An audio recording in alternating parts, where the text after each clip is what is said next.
Today we are doing Social Studies, Our America Once More. Now remember, last week we learned about the different continents. I remember originally most people, or a lot of people lived in this side of the world, on a continent called Europe. And they didn't know that North America existed. Remember, North America is where the United States is now. So they sailed to it and they discovered it. Now remember, there were people living in North America called Native Americans. So they just discovered it for Europe, right? But they sailed there and they found North America.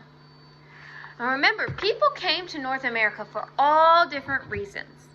But last week we learned and we read the story of a girl named Patience who was a separatist. Remember, the separatists lived in England and they wanted to worship God differently than they were allowed to. So they left in the middle of the night to go to Holland. Well, Holland was another country in Europe. But in Holland they spoke a different language, they had no money, so they couldn't be farmers, and they really missed their life in England. So today we're going to learn about how the separatists sailed to North America so they could start a new life there where they would be able to worship God freely. They were called the Pilgrims. You might have heard of them. Remember, we learn about them around Thanksgiving. After many prayers and much hard work, a small group of separatists sailed back to England. There they met other people who wanted to sail to America. Since the separatists did not know these people, they called them strangers. The strangers wanted to go to America for a different reason than the separatists. They hoped to find new work and adventure there. Remember, the separatists' reason for traveling to America was that they wanted freedom to worship God. Because all of them were traveling to a strange new land, they were all called pilgrims. So the strangers who were going to America for new work and adventure, and the separatists who were going there so that they could worship God the way they wanted to worship God, they were called pilgrims. So they sailed from England, way over here, all the way across the ocean to North America. Sailing for America. The day had finally arrived. On September 6, 1620, a ship called the Mayflower set sail for America. On board were 102 passengers. There were also 20 sailors on board. They laughed at the separatists, making fun of their prayers. Do you think this made the separatists ashamed to pray?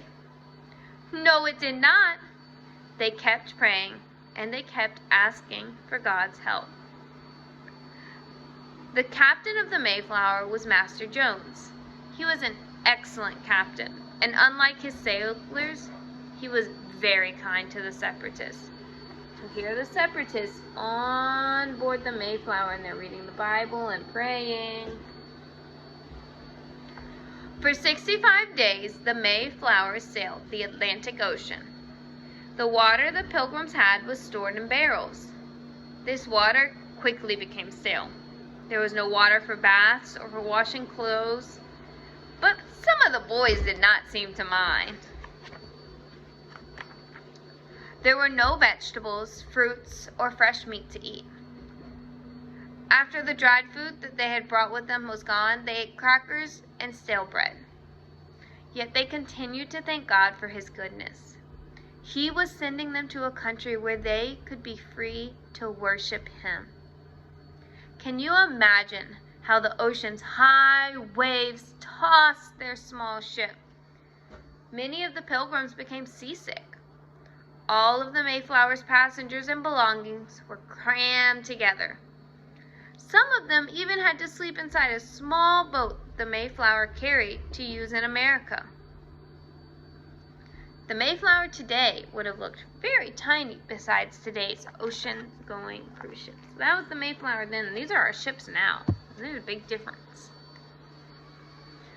On the morning of November 11th, 1620, how happy and thankful the Pilgrims were to hear the cry, "Land ho!" Even though they were eager to get on land, they remembered to thank God first. It took many weeks to find a safe place to build their homes. They had to be near fresh drinking water, as well as a harbor for ships. There was no one to greet the Pilgrims in America. They had no stores to go to for food and supplies. They had to do everything for themselves. But they trusted God to take care of them. These are the Pilgrims in the new land. Let's think about it. It's easy to see that the Pilgrims were brave people. They had faced danger and hard times in getting to America, and now they faced hard times again. That first winter, over half of the Pilgrims died from hunger and sickness. They could have grumbled and complained. Instead, they praised God and asked for His help. God was good to them. In the spring, the Pilgrims did become friends with the Indians. With their help, the Pilgrims planted seeds. In the fall, the Pilgrims harvested so much food that they had a Thanksgiving feast. God gave the Pilgrims courage to trust His plan for them. God then used their story to begin the story of America. Psalms 107 is a Bible passage written about the Hebrew children. It tells the story of how God led them out of Egypt and helped them in other times of need. The Pilgrims could look at this story and remember to thank God for all that He had done to provide for them.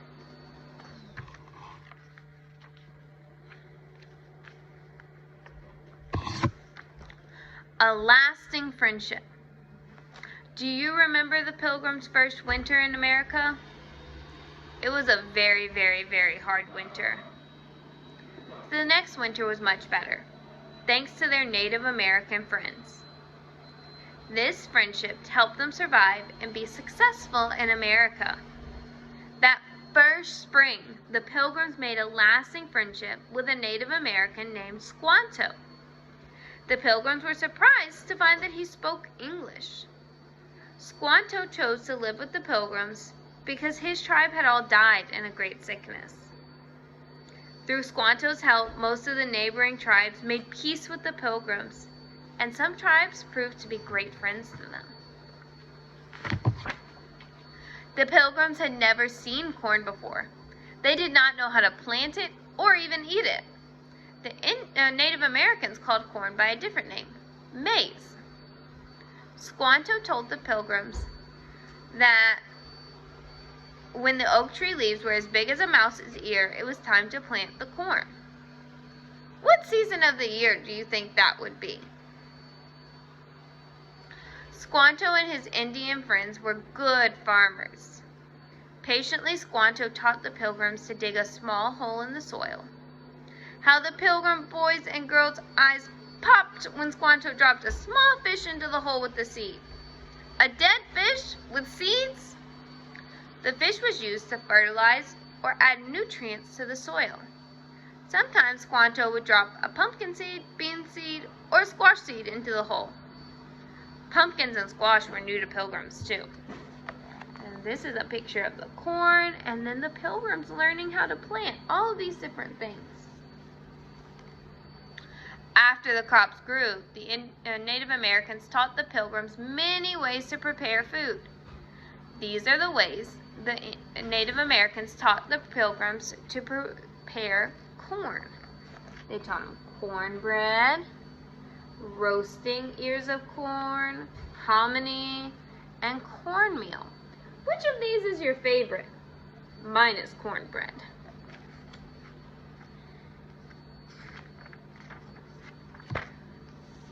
There were plenty of fish in the streams, but the Pilgrims had no nets or hooks to catch them. The Native Americans showed them how to weave nets out of the tall, dry grass that grew along the banks. There were deer in the forest, but the Pilgrims were not able to shoot many of them. The deer always ran away. The Native Americans showed the Pilgrims how to sneak up on the deer. So these are some of the animals that they were able to catch because the Native Americans helped the Pilgrims. The Pilgrims had to pay for the trip across the Atlantic aboard the Mayflower. They sent many boatloads of animal skins and furs back to England. How did the Pilgrims get the skins and furs? The Native Americans traded many furs for knives and beads. Without help from the Native Americans, the Pilgrims might have never had Thanksgiving feast. They had corn, squash, and pumpkins stored away for their second winter. They also knew how to catch fish and hunt animals so they could eat meat through the winter. The Pilgrims had homes to stay in. Because of their Native American friends, their second year in America was much better than their first. And here are the Pilgrims and Native Americans at the first Thanksgiving. Thanksgiving Day. Almost every country in the world celebrates special holidays such as Christmas and Easter. But there are some special days that only Americans celebrate. We call them patriotic holidays or American holidays. These days celebrate the birthdays of famous Americans and special days in America's past. Thanksgiving Day is one of our special days. The Pilgrims had their first Thanksgiving feast in 1621. That's a really long time ago. They had much to be thankful for. Can you think of some things that Americans can be thankful for today? We have a lot that we can be thankful for. Thanksgiving might be your favorite holiday. Maybe it's a special time of year you travel to see your grandparents or other family. You probably enjoy good food too. Did you know America did not always celebrate Thanksgiving the way it does now? After 1621, there were special days of Thanksgiving for many different things. Whenever anything happened that Americans wanted to praise the Lord for, they would have a special day of Thanksgiving and prayer. In 1698, Maryland had a day of Thanksgiving because a terrible sickness that had come upon many people had ended. In 1789, President George Washington proclaimed a day of Thanksgiving for a new and free country. Later, President Abraham Lincoln proclaimed the fourth Thursday in November as a day of Thanksgiving for our country. And that has been our Thanksgiving Day ever since. So that is how the first Europeans came to Americans. And that would be the start of our story of America. Okay? And also how we got the first Thanksgiving. So today in your workbook, we are going to be working on pages 9 and 11. Let me pull these up. Okay. So this is what page 9 looks like. So go to page number 9. It looks like this. Okay, and we have a couple of different things. The first thing we're going to do is we're going to color the land green. So the land and the ocean blue. Okay? Then with a red crayon, we are going to trace the route that the Pilgrims traveled. So remember, they traveled all the way from England to the New America. And there's a little faint gray line. See that? Yeah. So we're going to trace that with our red crayon. Okay? Then we are going to flip and we are going to do page number 11. Looks like this. 11. And I want you to cut out, so you have all these pictures, you're going to cut out and paste the food for the first Thanksgiving. Okay? So you're going to put the food on the table for the first Thanksgiving and then color this picture. And then you will be done for today, guys.